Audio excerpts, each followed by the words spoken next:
Now, we just go on with the last possibility for concrete beams I want to show today, and that is to build the bridge beam on scaffolding, not in free cantilevering, in the final position, no turning in, but on scaffolding.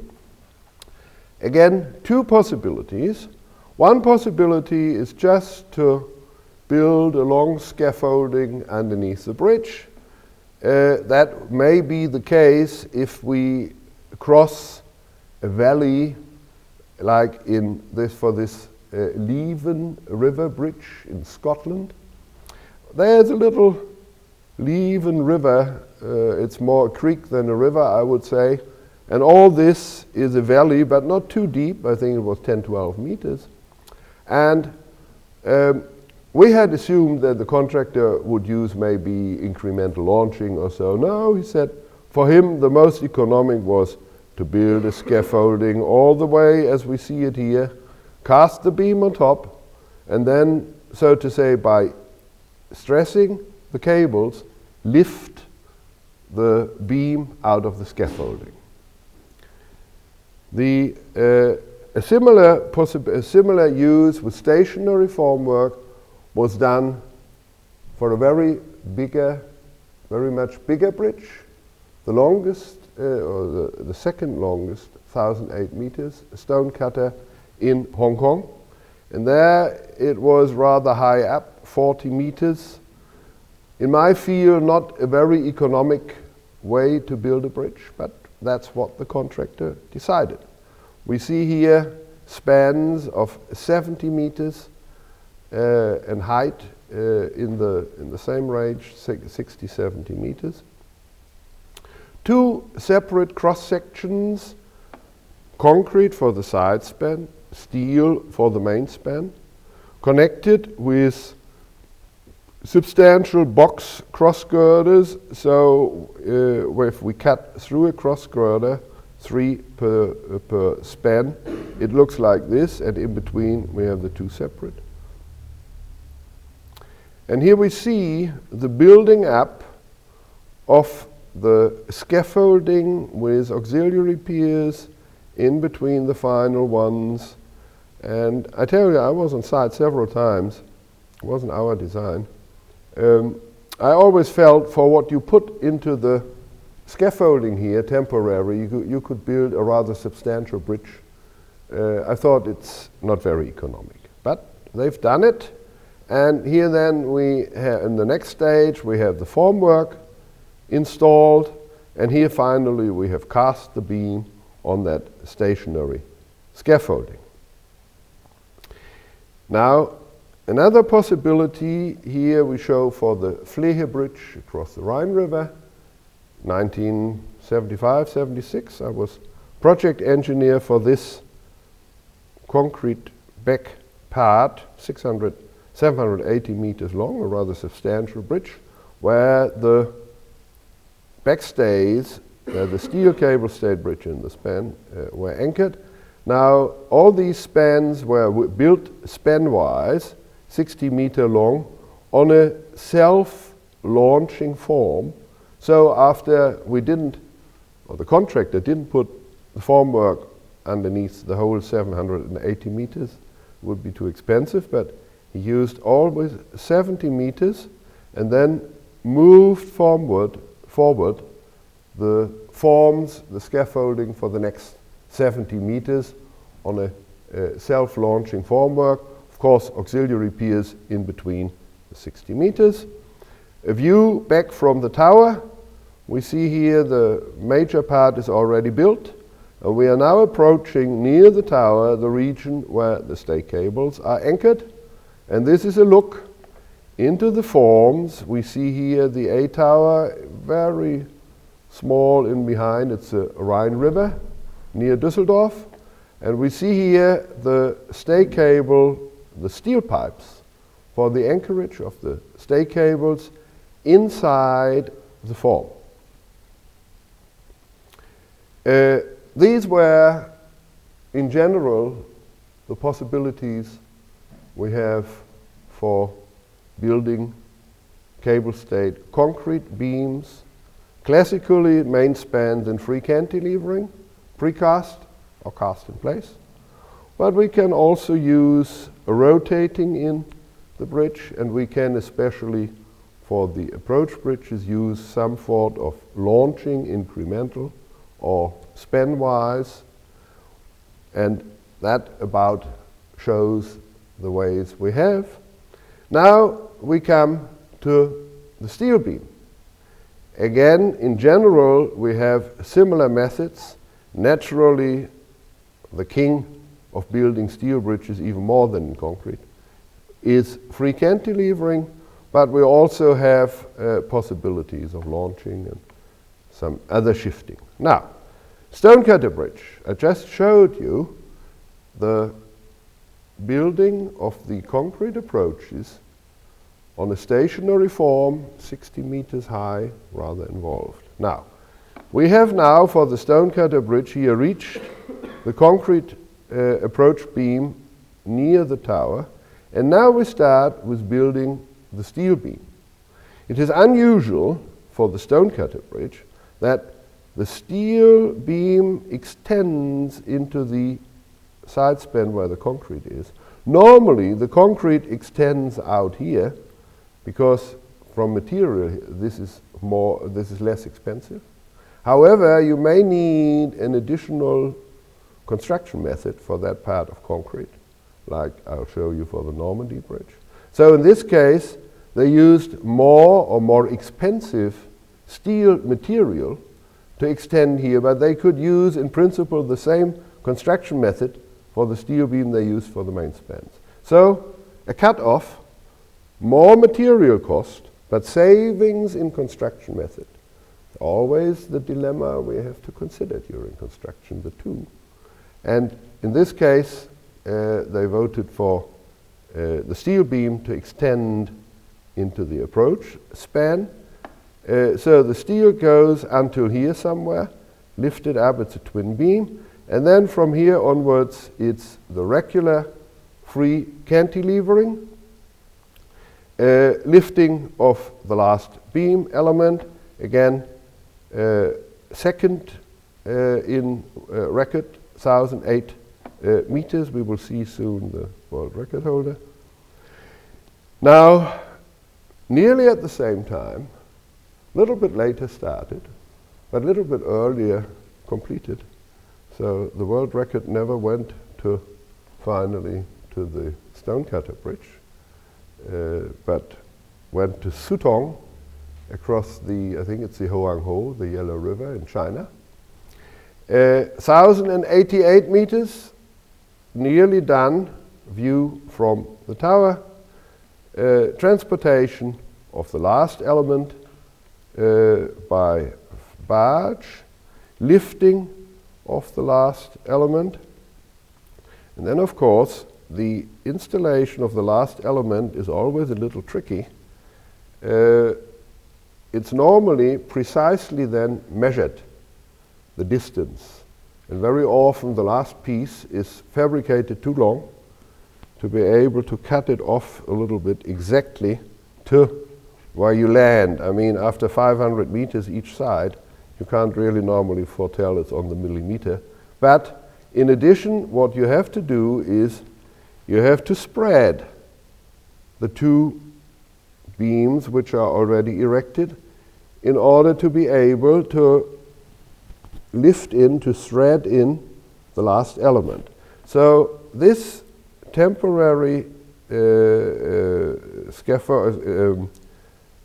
beam here, truss girder, is used to spread the two halves, which of course at their fixed points must provide the possibility for 10 centimeter sliding. Open up, thread in, lift in the last element, and then come back.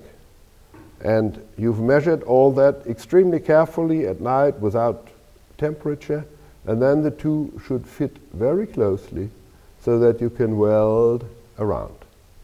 That's the same with all the final centerpieces of steel cable-stayed bridges. Now,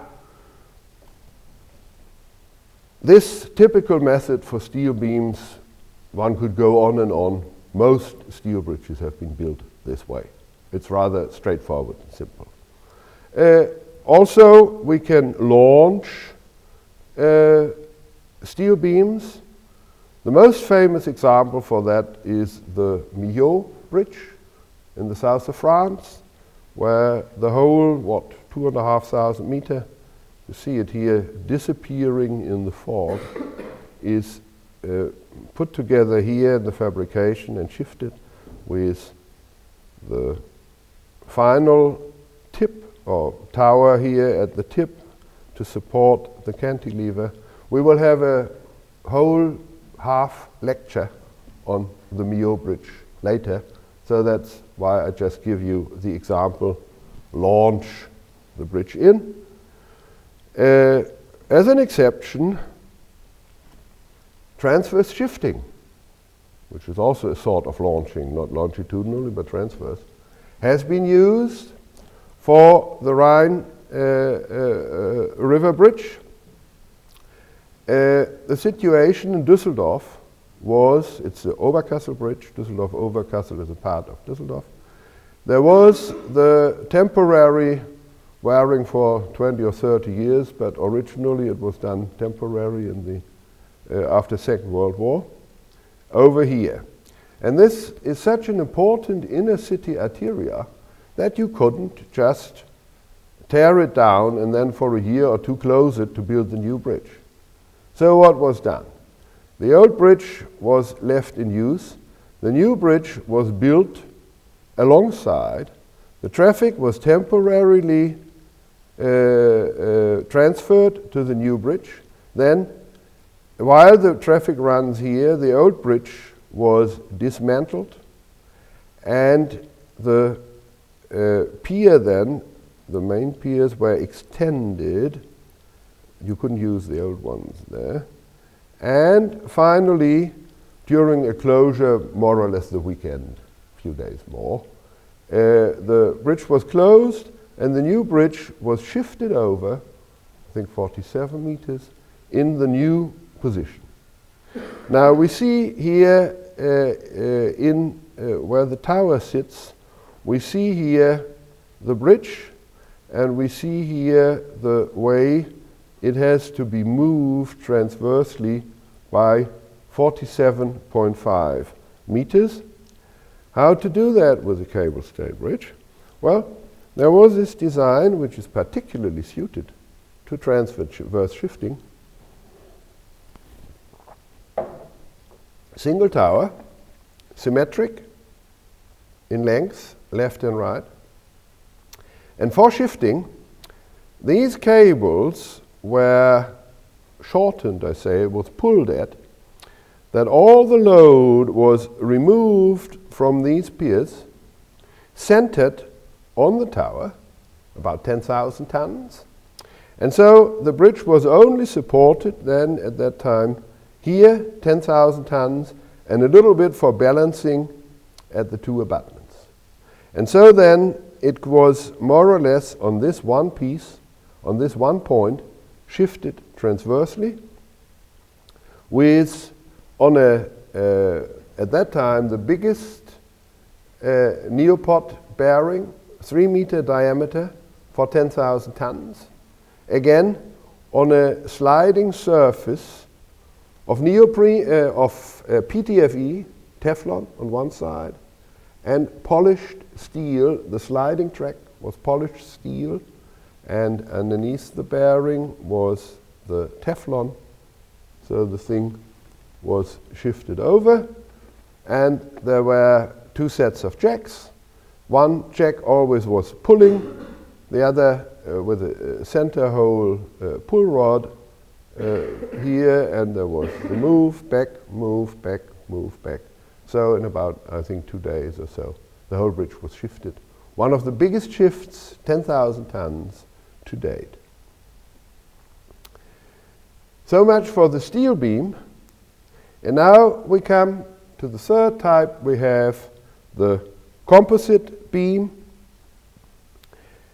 And you know, you remember a composite beam has a steel girder grid underneath and a concrete roadway on top. So the main possibilities or main differences, first of all, in composite beam construction is, do you have precast elements, again, as we know from the concrete beams, precast elements for the roadway slab, or do you do the thing cast in place? And normally you construct that separately, but there's a third possibility that you install the complete beam steel plus concrete. That's what it is, basically. Now, let's look at it. We use the example for composite with precast slabs, the Houston Ship Channel crossing at Baytown, which I did in the early 80s. We will also have a full lecture on that. There are all sorts of interesting things. But in this particular case, we see here we lift the steel grid pieces, 12-meter cable distance, so they are 12 meters long, and each beam about 25 meters wide. Here are the main girders, the cross girders, a spreader beam, and here you can barely see it. The Houston Ship Channel goes to the Gulf of Mexico, and here's a ship which runs through. So, transport on water lifted up about 60 tons. Now that's a difference to the 300 tons we have in concrete, or the steel deck, orthotropic deck weighs about 200 kilo per square meters, 180. You can't do it less. And if we calculate 12 by 20 is about, you come to about 60 tons more. So a complete steel beam, which we have seen until then, has about 100, 120 tons, about 400 or 500 kilo square meter. And here we have only 60 tons. So a distinct advantage of composite construction is that you have the smallest weights you can have for the new beam section to lift up. An important advantage for cost of lifting equipment and the load on the beam. Then, after we've installed the steel, we then lift up, in this case, precast elements, 20 tons a slab, a concrete slab, also nearly peanuts for major bridge construction. So, small weights to lift, the main advantage of composite construction. Of course, we have the problem with precast element joints. The advantage of the precast elements is, again, casting under controlled conditions, low shrinkage and creep when built in, because they are about a year old. Shrinkage and creep values are strongly reduced. But the disadvantage is, how do we close the joints? And we have used here for Baytown, I think, a rather reasonable solution. First of all, we want to support the precast elements on the top flanges of the cross girders. We don't want any auxiliary supports, place them where they are finally. That means we have here something only like 20 centimeters distance. With that we can use loops, Schlaufenverankerung, loops for anchoring for connecting the rebar. However, if we take the loops all the way, experience shows that there tend to be concentrated rather big cracks, which we want to avoid on the top. On the bottom we don't care so much, and anyway there's a compression. So that's when we said, okay, the top, we widen this distance, we put in a slot into the concrete deck long enough to have straight lap splices, which are known to distribute the cracks, if there are any, finer over a wider distance. So that's why we have this two-part joint. On top, straight lap splice for crack control. On the bottom, we need to support on top of the flanges and thus have to use loop anchorages. I think it's still very reasonable. Of course, we have from the cable inclinations the beam under compression. That helps a lot that we, under permanent load, these joints are under compression. We see here a picture, the shear studs coming through, the lap splice and the loops in the bottom. Then of course we have the casting with a special low shrink. It's not a grout, it's a concrete. There is gravel in, has the same strength as the others, and it's what we call plasticized. So it can take a little more tension. It's a very special concrete, low shrink, can take tensile stress. And it worked very well. We didn't have problems. Baytown was opened early 90s, so it's nearly 20 years old. No problem with the joints. For the Yangpu Bridge in Shanghai, where I was checking engineer for the World Bank in the early 90s, it's a composite beam. It was world record at that time, 602 meter main span. And they used a little trick there, which I think is unique. We said we have compression in the roadway slab in longitudinal direction from the inclined cables. Now, in transverse direction, the roadway slab acts as a top flange of a simply supported girder between the cable anchorages, and the top flange, of course, from a positive moment is under compression. But they said in Hong Kong, okay, they had here a rather wide, an important joint in the center of the bridge running longitudinally, and they said, we'd rather have a little bit more compression there.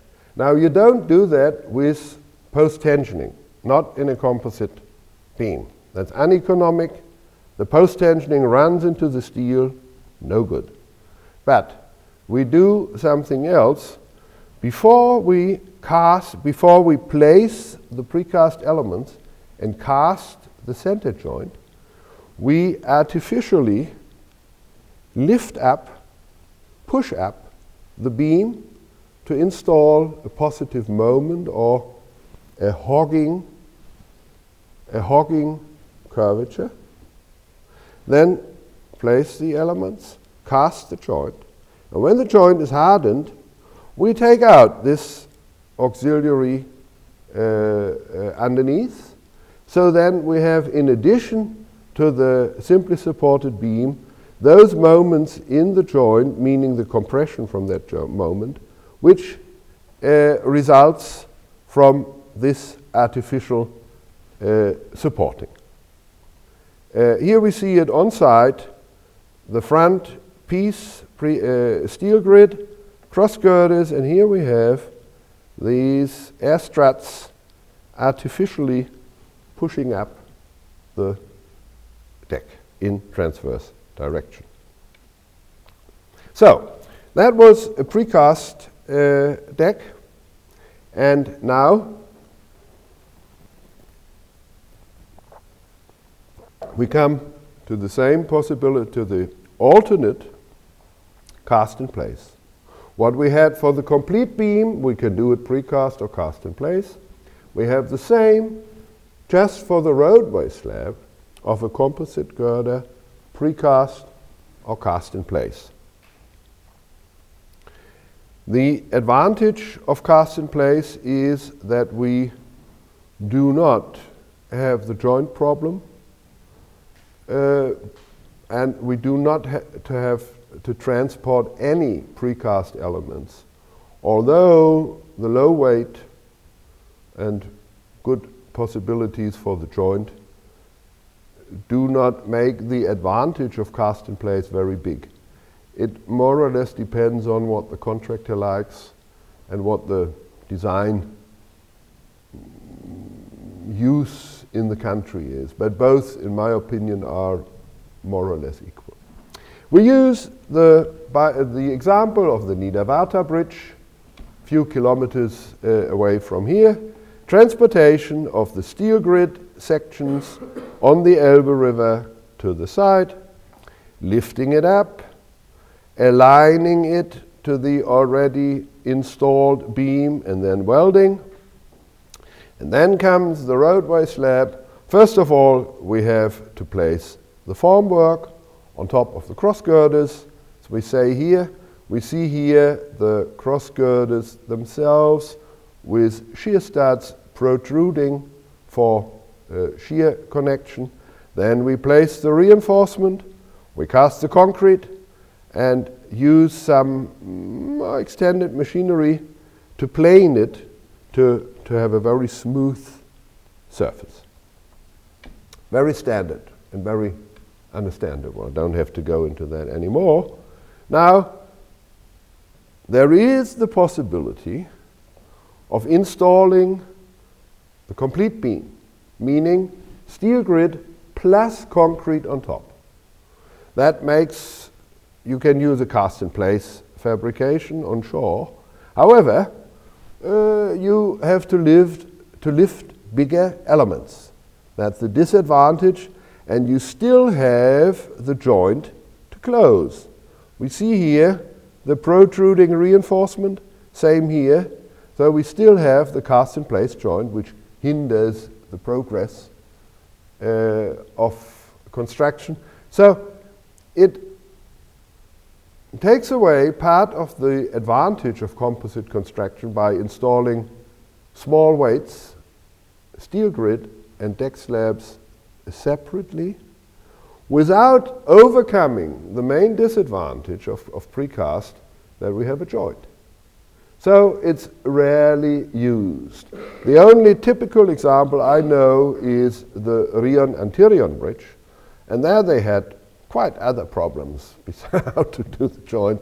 We will have a lecture on that, especially with earthquake and all these things. And so it's of course a very fast construction method, and they had very heavy floating equipment there anyway, which could lift the whole thing, didn't cost them anything. So that's why they used the complete cross-section there.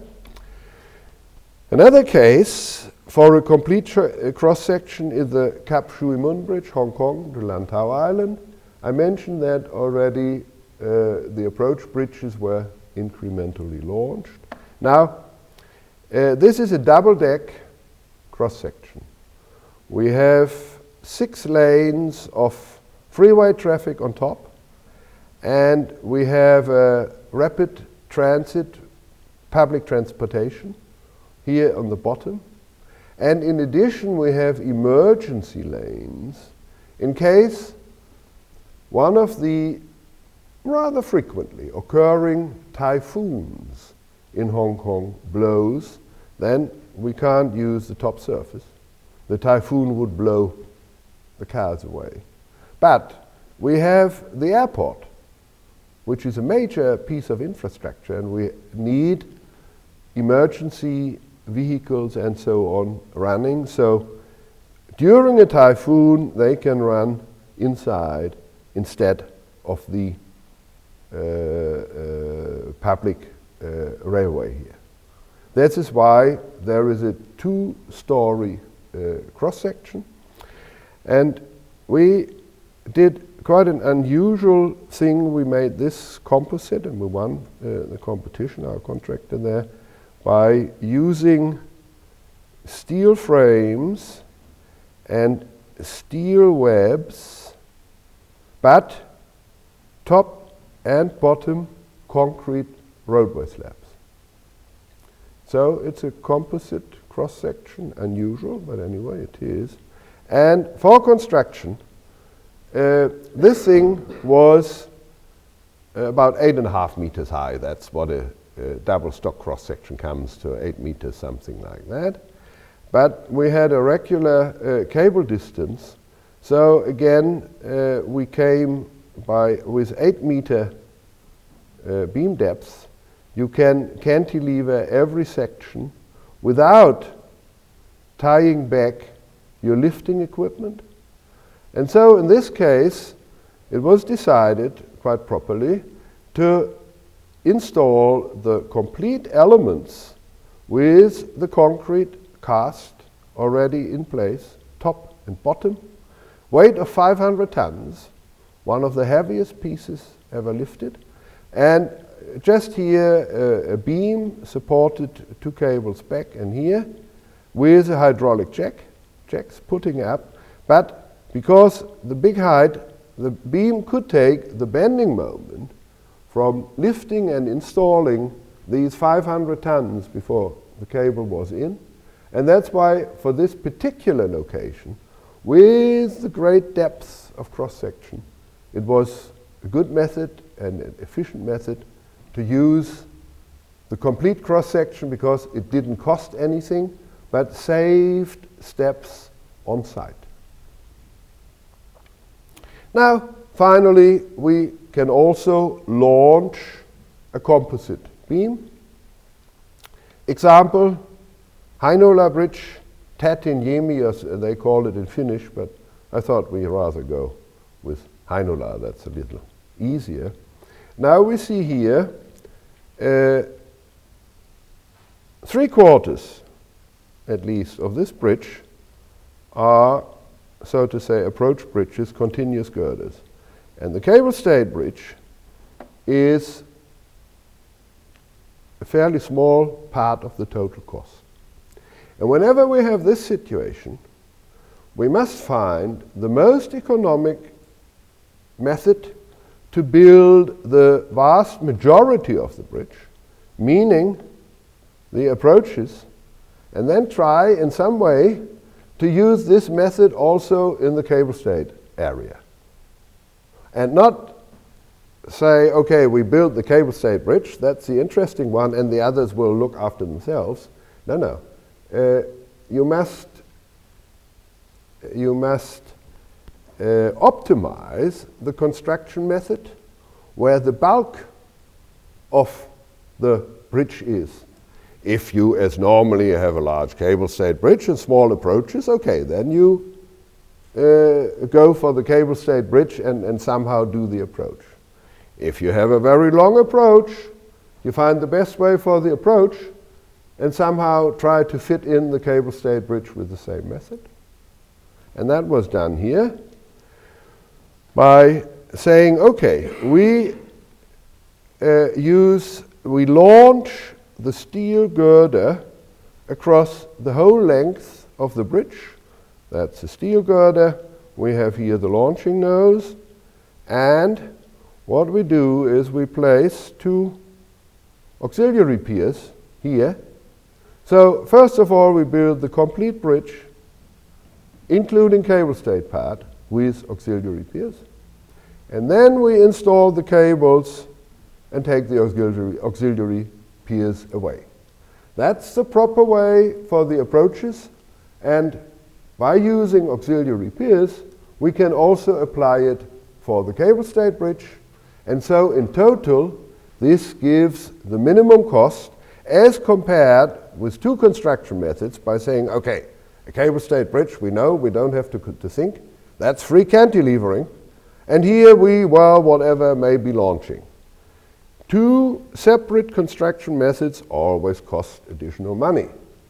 So we'd rather have one continuous method through and then do what is necessary to adjust it to the cable stayed bridge. That's something you should remember. Where's the bulk of the cost? That's where we go for, and then try to squeeze in the smaller part. So, incremental launching of the whole bridge.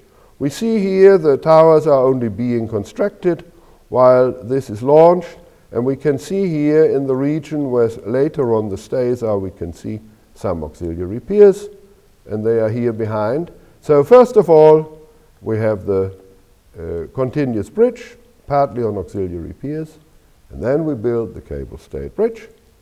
And first of all, we cast the roadway slab still on auxiliary piers.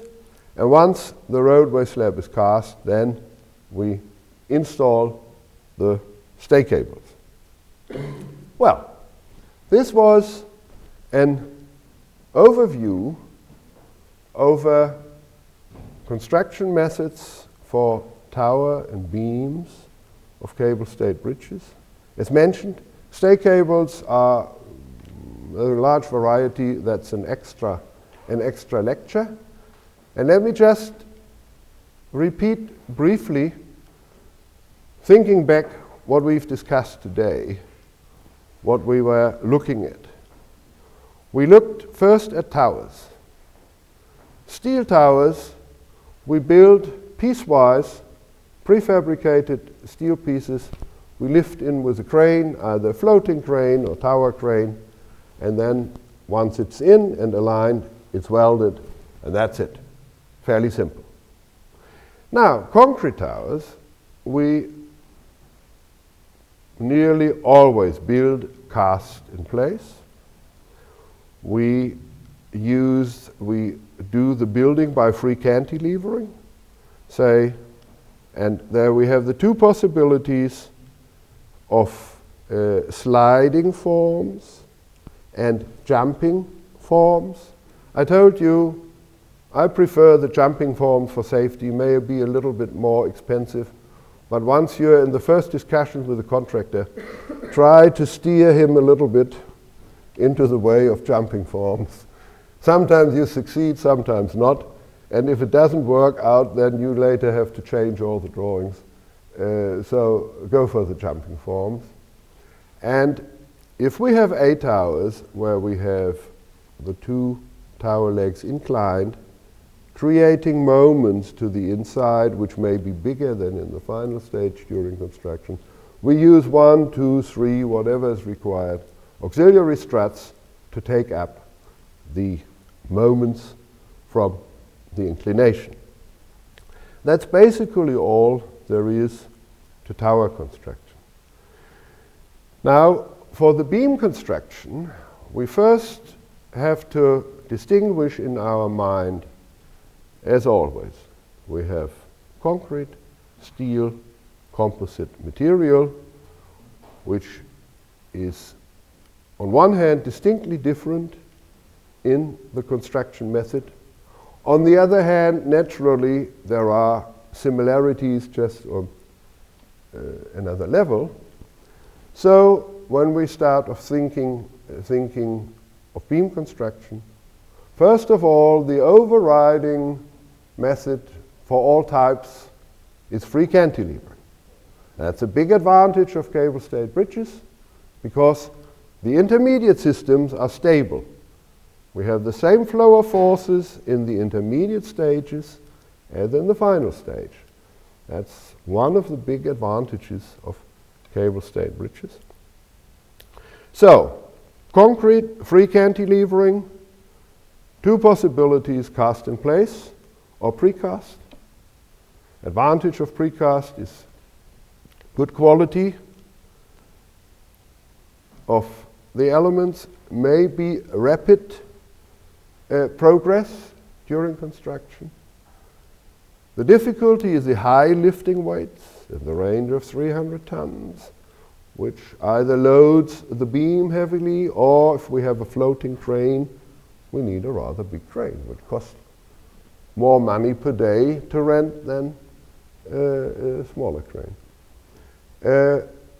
We have to cater with the joints. Precast elements we can either use match cast, glued, the simplest, the fastest, pioneered by the French, but we did it, for example, for the Pesco Bridge.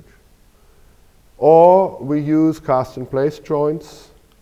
Takes some time because we need to form, we need to reinforce, we need to cast the concrete, and the worst one, we need to wait until the concrete is hardened. So that is a disadvantage.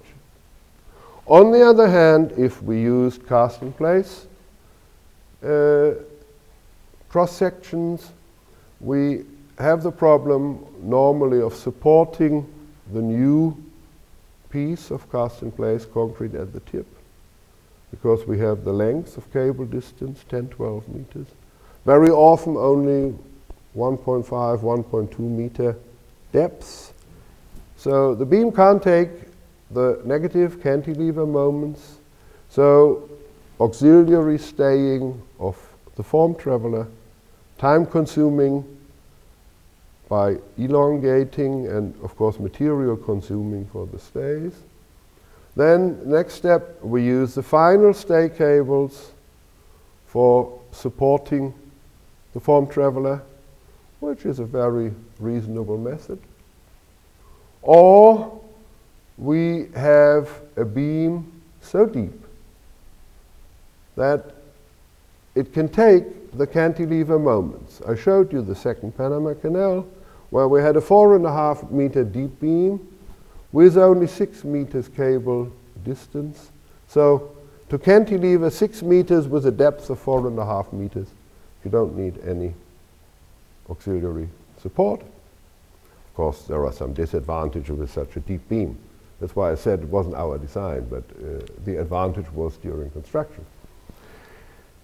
Then finally, we come to the composite beam.